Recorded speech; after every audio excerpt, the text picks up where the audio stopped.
Salam, selamat pagi saudaraku yang terkasih dalam Tuhan Yesus Kristus. Saya merasa senang sebagai hamba Tuhan di gereja ini bisa ketemu dengan saudara kembali dalam bentuk ibadah. Meskipun melalui streaming, kami percaya Tuhan hadir di tengah-tengah kita, di rumah saudara, di keluarga saudara masing-masing. Mari sebelum kita membaca firman Tuhan dan mendengarkan firman Tuhan pada kesempatan pagi ini, kita doa minta pimpinan dari Tuhan. Tuhan Yesus, kami datang kembali padamu Tuhan. Pagi ini kami ucap syukur dan terima kasih kalau Tuhan memberi kesempatan kembali. Kami mengucap syukur dalam ibadah minggu ini. Kami percaya Tuhan akan memberikan suatu hal yang baru bagi kami, khususnya untuk menguatkan dalam kehidupan kami, memberikan penghiburan dan keteguhan dalam menghadap situasi seperti ini Tuhan. Kami percaya Tuhan memberikan yang terbaik dalam kehidupan kami. Berbicaralah Tuhan melalui hamba-Mu sehingga kami mendapatkan berkat melalui ibadah ini. Dalam nama Yesus berdoa ucap syukur. Amin. Saudaraku yang terkasih dalam Tuhan, pagi ini kita akan membaca firman Tuhan diambil dari Kisah Para Rasul pasal 27 ayat 9 sampai 12. Kami mohon Pak Yanto minta tolong dibacakan. Kisah Para Rasul 27 ayat 9 sampai dengan 12. Sementara itu sudah banyak waktu yang hilang. Waktu puasa sudah lampau dan sudah berbahaya untuk melanjutkan pelayaran.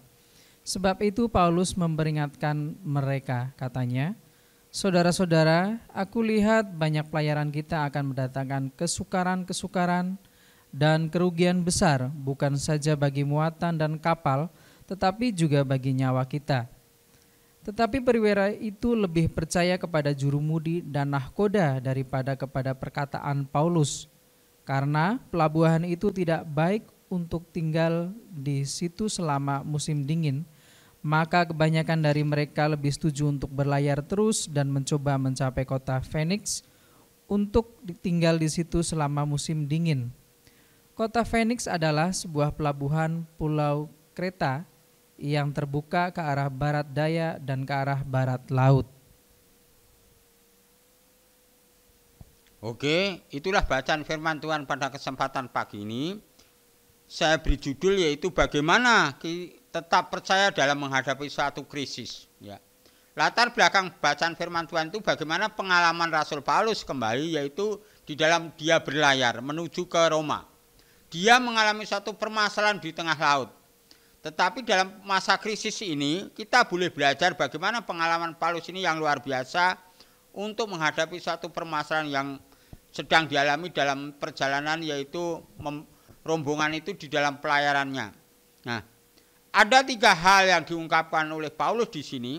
Yang pertama, mengapa orang kacau dalam menghadapi krisis atau menghadapi badai? Itu yang pertama. Mengapa biasanya orang mengalami satu kekacauan di dalam dirinya dalam menghadapi krisis atau badai? Hal yang kedua adalah kesalahan-kesalahan yang pada umumnya dihadapi ketika orang menghadapi krisis atau badai. Nah, ini yang perlu kita ketahui bersama. Nanti akan saya ungkapkan kesalahan-kesalahan umum yang dihadapi orang yang sedang menghadapi krisis. Yang ketiga, belajar daripada Paulus bagaimana cara mengatasi krisis di dalam kehidupannya dalam berlayar itu tadi. Nah, sebelum lebih jauh, saya akan memberikan satu ulasan sedikit tentang firman Tuhan ini. Alkitab memberikan gambaran atau memberikan suatu tentang kehidupan, yaitu kehidupan daripada orang yang menghadapi suatu krisis atau badai. Yang pertama, badai atau krisis itu yang kita buat sendiri. Ya. Jadi masalah badai krisis itu bisa jadi karena kita yang buat sendiri. Satu contoh, mari kita baca di dalam kitab Hakim-Hakim 16. Tolong Pak Yanto siapkan Hakim-Hakim 16. Hakim-Hakim 16 ayat 4 sampai 6. Hakim-Hakim 16 ayat 4 sampai dengan 6.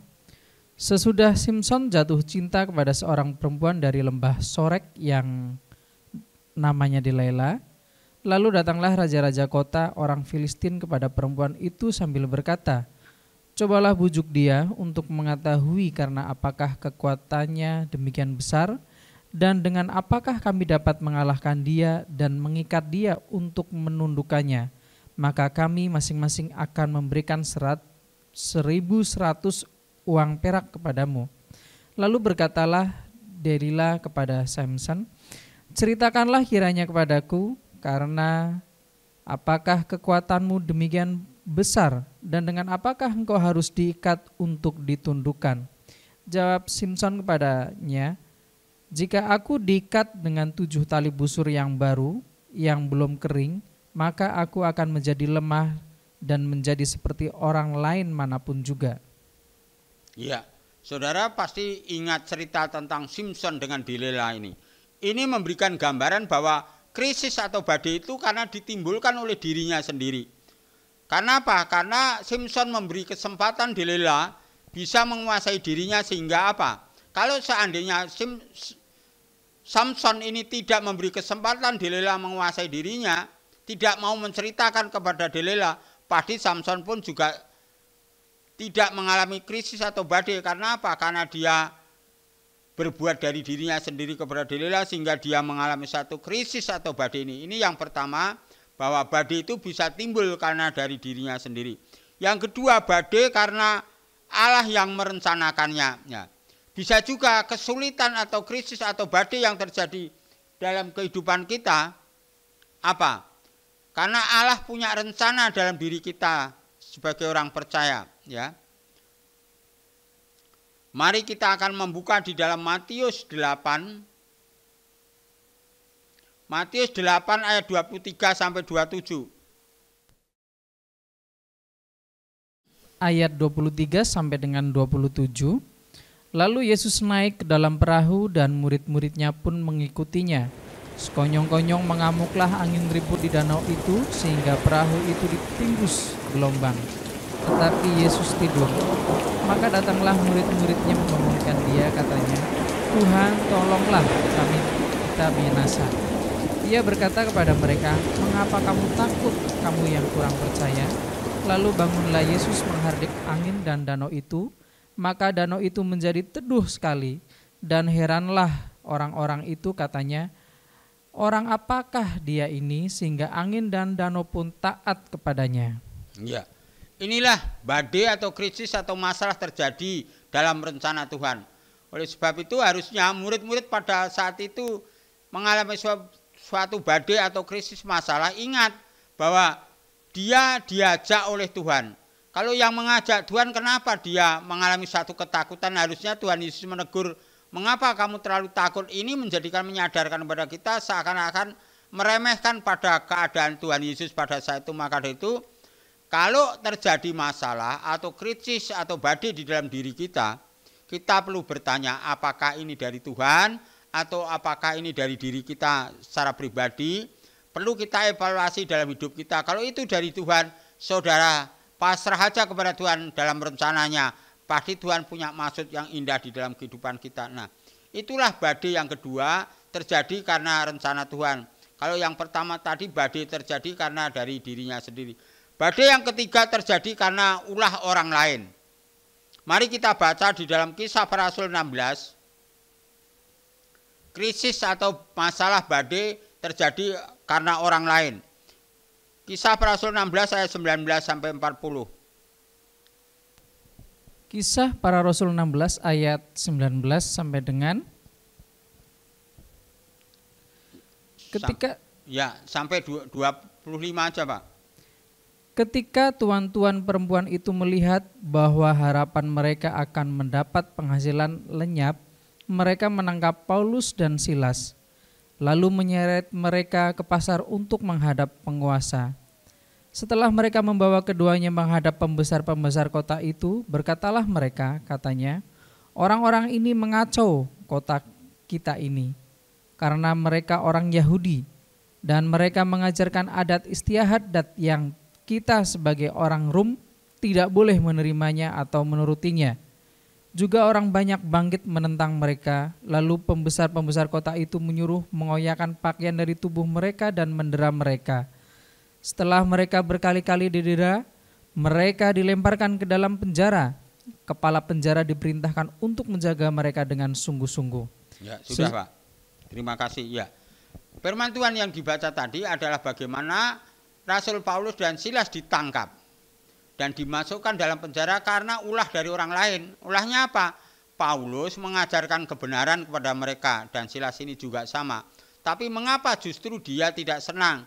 Yaitulah Paulus mengalami satu krisis atau badai itu karena dia mengajarkan kebenaran tapi orang lain menolak dan dia dijebloskan dalam penjara itu karena ulah orang lain. Maka dari itu kalau kita selama ini menghadapi satu permasalahan hidup di dalam hidup kita, perlu kita evaluasi. Yang pertama, apakah dari diri kita masalah itu, apakah dari Tuhan atau dari ulah orang lain. Nah, inilah perlu kita sikapi bersama-sama dengan hikmat Tuhan. Nah, pagi ini kita khusus akan belajar mengapa orang kacau dalam menghadapi krisis atau badai. Nah, pertama kita akan belajar mengapa orang mengalami kacau hidupnya saat menghadapi krisis atau badai. Dia mengalami suatu linglung. Banyak hal-hal orang yang terjadi ngambil keputusan yang keliru, bahkan dia sampai bunuh diri dan sebagainya. Karena apa? Karena tidak bisa memanage krisis yang terjadi dalam rumah tangganya, dalam pekerjaannya, dalam masa karirnya dan sebagainya. Ada 3 alasan. Yang pertama, mendengarkan petunjuk yang salah dari ahli-ahli. Itu terdapat di dalam Kisah Para Rasul 27 tadi ayat yang ke-11. Mereka mengalami satu kekacauan karena dia mendengarkan yaitu petunjuk daripada orang-orang yang dianggap ahli. Tolong dibacakan Kisah Para Rasul 27 ayat 11. Kisah Para Rasul 27 ayat 11. Tetapi perwira itu lebih percaya kepada jurumudi dan nahkoda daripada perkataan Paulus. Nah ini, jadi orang-orang itu lebih percaya kepada jurumudi daripada Paulus. Padahal Paulus adalah seorang yang dikatakan bapak rohani. Ya, seorang imam atau seorang pendeta lah. Sama dengan jemaat. Jemaat banyak, mungkin kalau saya buat contoh, begini, lebih percaya kepada orang-orang di sekitarnya atau orang-orang duniawi daripada nasihat daripada pendeta atau gembalanya di dalam kehidupannya. Itulah yang membuat kacau sehingga apa? Kesalahan yang pertama, mengapa orang-orang yang menghadapi krisis atau badai itu mengalami satu kekacauan? Karena senang mendengar, yaitu nasihat-nasihat yang salah dari orang lain. Nah inilah. Hal yang kedua, memperhatikan petunjuk yang salah dipilih dengan cara pemungutan suara ayat 12 dari Kisah Para Rasul 27. Kisah Para Rasul 27 ayat 12. Karena pelabuhan itu tidak baik untuk tinggal di situ selama musim dingin, maka kebanyakan dari mereka lebih setuju untuk berlayar terus dan mencoba mencapai kota Phoenix untuk tinggal di situ selama musim dingin. Kota Phoenix adalah sebuah pelabuhan pulau Kreta yang terbuka ke arah barat daya dan ke arah barat laut. Ya, dari ayat yang dibaca tadi dan ayat 11 sebelumnya bahwa pertama mendengar petunjuk orang-orang yang salah, yang kedua adalah pemungutan suara melalui undian. Sehingga merasa kalau suara banyak itu dianggap benar mewakili Allah. Padahal belum tentu juga, perlu diperhitungkan. Coba, kalau dalam kelompok yang hidup dalam lingkungannya yang tidak benar, dia mengambil keputusan yang tidak benar sudah dianggap wajar. Suatu contoh umpama saja lingkungan orang judi. Kalau orang judi, berjudi di situ dianggap biasa, dianggap benar. Tetapi sebenarnya itu salah di hadapan Tuhan dan merugikan kita. Tetapi karena dia lebih banyak mendengar suara orang banyak sehingga itu membuat kacau di dalam kehidupannya. Hal yang ketiga yaitu petunjuk yang salah karena menganggap itu merupakan hal yang biasa dilakukan dan diterima umum. Padahal tidak selalu pendapat umum adalah pendapat yang benar. Pendapat benar menurut tuntunan Allah kepada dapat berbeda dan tidak selalu seperti yang dimengerti dan diterima umum. Nah ini, pendapat umum itu beda dengan pendapat Allah. Karena pendapat Allah itu tidak mudah dimengerti. Tapi kalau pendapat umum gampang dipahami, gampang dimengerti. Sehingga dia lebih pilih mendengarkan pendapat umum daripada pendapat Allah. Itu tertera di dalam ayat yang ke-13. Kisah Para Rasul 27 ayat 13. Pada waktu itu angin sepoi-sepoi bertiup dari selatan. Mereka menyangka bahwa maksud mereka sudah tentu akan tercapai. Mereka membongkar sauh lalu berlayar dekat sekali menyusur pantai Kreta. Ya, itulah di dalam pendapat mereka bahwa orang yang mengalami krisis atau badai itu kebanyakan adalah kacau karena apa? Pertama, mendengarkan petunjuk yang salah. Yang kedua, memilih dengan melalui suara yang terbanyak. Yang ketiga adalah apa? Melalui pendapat umum yang banyak. Inilah yang perlu kita ketahui bersama-sama. Maka dari itu lebih baik kita mendengarkan firman Tuhan dan mendengarkan suara Tuhan di dalam hidup kita, sehingga kita pasti jalan kita akan benar untuk menghadapi krisis ini.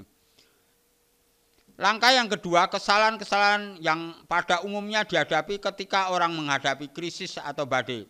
Yang pertama, tidak tahan menghadapi masalah, menyerah tanpa tujuan, hanya mengikuti keadaan tanpa kompas kehidupan, atau dibiarkan tanpa penyesuaian. Inilah yang perlu kita ketahui bersama.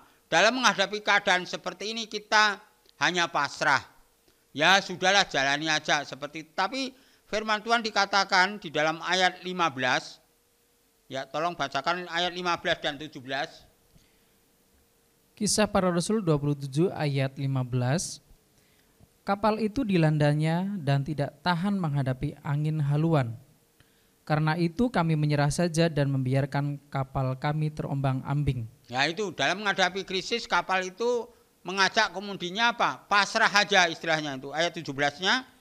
Dan setelah sekoci itu dinaikkan ke atas kapal, mereka memasang alat-alat penolong dengan meneliti kapal itu dengan tali. Dan karena takut terdampar di betis Sirtis, mereka menurunkan layar dan membiarkan kapal itu terapung-apung saja. Ya, itulah dalam keadaan ini. Seperti dalam keadaan ini, kalau kita hanya berserah-berserah, kita kadang-kadang lama-lama akan kebawa oleh arus dalam keadaan kita, hidup kita, sehingga kita tidak ada kreativitas rohani di dalam kehidupan kita, dalam melayani Tuhan, sehingga kita ya istilahnya monoton aja, ya gitu-gitu aja dan sebagainya. Harusnya tidak seperti itu. Itulah yang pertama kita ketahui, kita menghadapi dengan masalah yaitu menyerah tanpa tujuan. Yang kedua, merasa putus asa sehingga segala sesuatu yang kita miliki, bahkan hal-hal yang penting sekalipun kita singkirkan. Nah, kadang-kadang kita punya potensi yang luar biasa diberikan oleh Tuhan untuk menghadapi masalah ini. Melalui masalah ini supaya kita lebih kreatif, supaya lebih inovatif di dalam kehidupan kita. Kadang-kadang kita singkirkan, kita abaikan, tapi tidak kita gunakan dengan baik. Tolong bacakan ayat 18 sampai 19. Kisah Para Rasul 27 ayat 18. Karena kami sangat hebat diombang-ambingkan angin badai, maka pada keesokan harinya mereka mulai membuang muatan kapal ke laut. Dan pada hari yang ketiga mereka membuang alat-alat kapal dengan tangan mereka sendiri. 43-44. Ayat 43. Ya. Tetapi perwira itu ingin menyelamatkan Paulus, karena itu ia menggagalkan maksud mereka dan memerintahkan supaya orang-orang yang pandai berenang lebih dahulu terjun ke laut dan naik ke darat, dan supaya orang-orang lain menyusul dengan mempergunakan papan atau pecahan-pecahan kapal. Demikianlah mereka semua selamat naik ke darat. Ya, sebenarnya apa dalam kapal itu banyak keahlian, ada yang pandai berenang, ada yang pandai ini, tapi tidak dipakai. Pada akhirnya pengemudi itu tahu bahwa ingin menyelamatkan Paulus sehingga ada kreativitas dalam hidupnya, sehingga menyuruhkan orang-orang turun dari kapal itu ke laut melalui pecahan, yaitu kayu-kayu dari kapal itu, sehingga bisa menepi ke laut dan bisa membawa rombongan itu dengan baik. Nah inilah, demikian juga dalam kreativitas kita menghadapi COVID seperti ini. Mari kita minta hikmat dari Tuhan. Karena apa? Kita itu diberi potensi Tuhan yang luar biasa dalam kehidupan yang tidak sama diberikan oleh dunia orang lain, saya katakan seperti itu. Tetapi kalau kita punya kreativitas, pasti Tuhan akan membukakan jalan dengan baik nih. Inilah yang perlu kita ketahui bersama-sama dikala kita menghadapi krisis. Yang ketiga, melihat keadaan krisis sebagai sesuatu yang tak mungkin diatasi.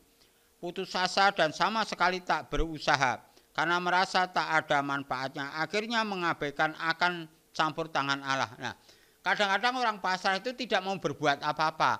Nah, dalam pengertian ini seakan-akan kita mengabaikan campur tangan Allah di dalam kehidupan orang percaya. Inilah yang perlu kita ketahui bersama-sama, bahwa di dalam kehidupan kita bagaimana orang yang menghadapi krisis atau badai, yang pertama tadi saya katakan sering menghadapi satu kekacauan. Karena apa? Karena mendengar nasihat daripada orang yang dianggap ahli.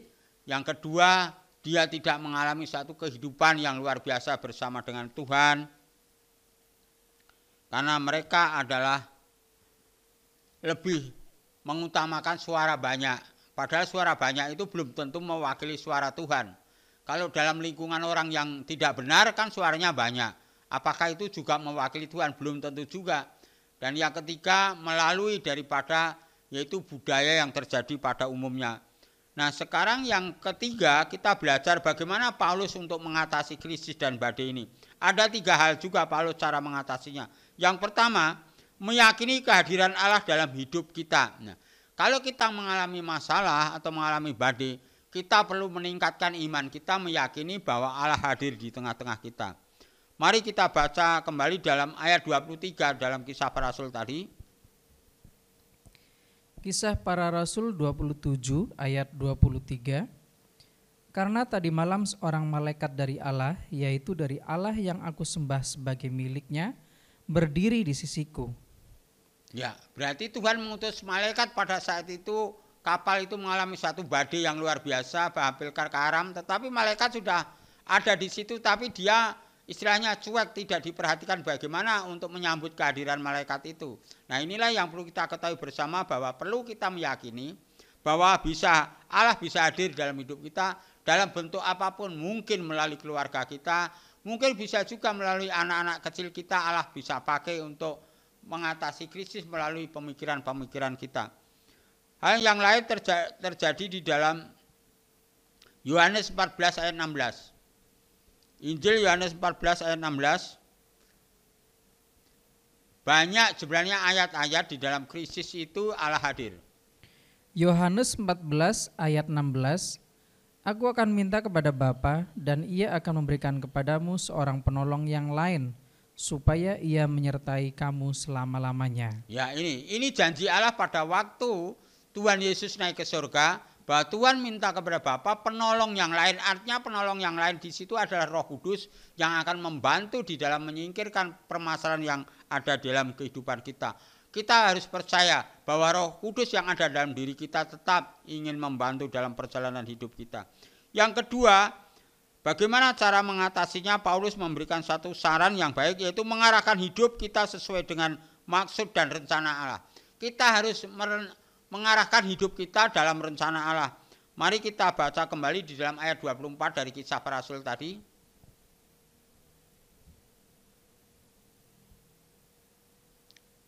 Kalau tadi ayat 23 meyakini Allah hadir, tapi sekarang ayat 24 adalah mengarahkan rencana Allah dalam hidup kita. Kisah Para Rasul 27 ayat 24. Ayat 24. Dan ia berkata, jangan takut Paulus, engkau harus menghadap Kaisar, dan sesungguhnya oleh karunia Allah, maka semua orang yang ada bersama-sama dengan engkau di kapal ini akan selamat karena engkau. Ya, berarti perjalanan Paulus ini sebenarnya sebelumnya dia merasa ketakutan juga, tapi ditegur oleh Allah bahwa dia jangan takut karena itu semua adalah rencana Tuhan. Demikian juga COVID terjadi saat ini mungkin dalam rencana Tuhan dalam hidup kita menghadapi bagaimana, apakah kita tetap mengarahkan hidup kita kepada Tuhan atau mengarahkan kehidupan kita kepada dunia yang lain. Nah, inilah yang perlu kita ketahui bersama. Hal yang ketiga cara Paulus mengatasi yaitu percaya akan janji Allah dalam segala keadaan dan tenanglah. Mempercayai janji Allah dan kita harus tenang menghadapi Tuhan di dalam ayat 25. Kisah Para Rasul 27 ayat 25. Sebab itu tabahkanlah hatimu, saudara-saudara, karena aku percaya kepada Allah bahwa semuanya pasti terjadi sama seperti yang dinyatakan kepadaku. Ya, Paulus tetap meyakini janji Allah itu. Nah, yang menjadi pertanyaan yang terakhir adalah apa yang harus kita lakukan sementara menunggu penggenapan janji dan pertolongannya. Demikian juga apa yang perlu kita tunggu pada saat ini COVID ini belum berlalu, perlu kita meyakini janji Allah Berdoalah maka semuanya akan menjadi kenyataan bagi kita. Mari kita baca ayat 29. Ayat 29. Dan karena takut bahwa kami akan terkandas di salah satu batu karang, mereka membuang 4 sauh di buritan, dan kami sangat berharap mudah-mudahan hari lekas siang. Ya, itu menggenapi satu berharap, artinya meyakini janji Tuhan. Ayat 39-nya, Pak. Ayat 39. Dan ketika hari mulai siang, mereka melihat suatu teluk yang rata pantainya. Walaupun mereka tidak mengenal daratan itu, mereka memutuskan untuk sedapat mungkin mendamparkan kapal itu ke situ. Ya, ini rupakan tidak tahu kalau di depannya itu sudah ada pulau, tetapi dia meyakini kapal itu supaya dibawa ke dekat pulau itu. Nah, inilah yang menjadikan satu hal. Demikian juga COVID ini belum terakhiri atau belum musnah dari dunia, tapi kita meyakini sewaktu-waktu Tuhan akan mengangkat di dalam kehidupan kita. Inilah janji Tuhan di dalam kehidupan kita. Nah, dalam kesempatan pagi ini kita belajar bagaimana kita tetap percaya dalam menghadapi krisis. Nah, krisis bisa terjadi karena dari diri kita, krisis bisa terjadi karena rencana Tuhan, krisis bisa terjadi karena ulah orang lain. Maka itu kalau terjadi hal yang seperti ini perlu kita evaluasi dari diri kita masing-masing. Bagaimana cara mengatasi krisis ini? Kita belajar apa yang disampaikan oleh Paulus. Mengapa orang yang menghadapi krisis ini menghadapi satu kacau dalam kehidupannya? Karena pertama, mereka mendengarkan petunjuk yang salah. Yang kedua, dia mendengar suara yang terbanyak. Dan yang ketiga, dia biasa dengan undian, artinya mengambil pungutan dan suara yang terbanyak. Bagaimana tingkat menghadapi krisis itu supaya kita bisa tenang, meyakini kehadiran Allah dalam hidup kita, mengarahkan hidup kita sesuai dengan maksud dan rencana Tuhan, dan percaya kepada janji-janji Tuhan dalam kehidupan kita sebagai orang percaya. Inilah yang perlu kita yakini bersama-sama pagi ini bersama dengan Tuhan. Amin. Mari kita akan berdoa. Tuhan Yesus, kami mengucap syukur dan terima kasih Tuhan, pagi ini Engkau telah berbicara bagaimana kami harus menghadapi krisis di dalam kehidupan ini, belajar daripada Paulus yang dituangkan di dalam Kisah Para Rasul 27 ayat 24 sampai 27 ini memberikan gambaran kepada kami supaya kami tidak minta petunjuk-petunjuk di dunia ini yang salah Tuhan, dan kami terus mengarahkan maksud dan rencana Tuhan dalam hidup kami, dan kami berpegang kepada janji-Mu Tuhan. Terima kasih Tuhan Yesus, firman pada kesempatan pagi ini. Pada saat ini kami berdoa khususnya untuk jemaat-Mu yang ada di rumah mereka masing-masing. Tuhan akan memberkati, Tuhan akan memproteksi, menjaga dalam pelindungan apapun yang akan terjadi dalam rumah tangga mereka Tuhan. Khususnya kami berdoa untuk gereja-Mu di tempat ini, Tuhan terus melindungi, jauhkan dari orang-orang yang niat jahat, mengganggu di dalam keberadaan gereja-Mu di tempat ini Tuhan. Tuhan Yesus, kami berdoa untuk bangsa dan negara kami khususnya di DKI ini Tuhan. Tolong Tuhan Yesus Kau jauhkan dari bumi DKI ini yaitu virus corona ini, sehingga kami dapat berkumpul kembali ke gereja untuk menyembah dan beribadah bersama-sama Tuhan. Terima kasih Tuhan Yesus. Akhirnya kami ingin mengakhiri di dalam nama Tuhan kita Yesus Kristus. Amin. Mari kita mengarahkan hati dan pikiran kita mohon berkat daripada Tuhan kita Yesus Kristus. Kiranya anugerah damai sejahtera dari Allah Bapa, Putra dan Roh Kudus menyertai hidup saudara, keluarga saudara saat ini sampai Tuhan Yesus datang yang kedua kalinya. Amin. Doksologi.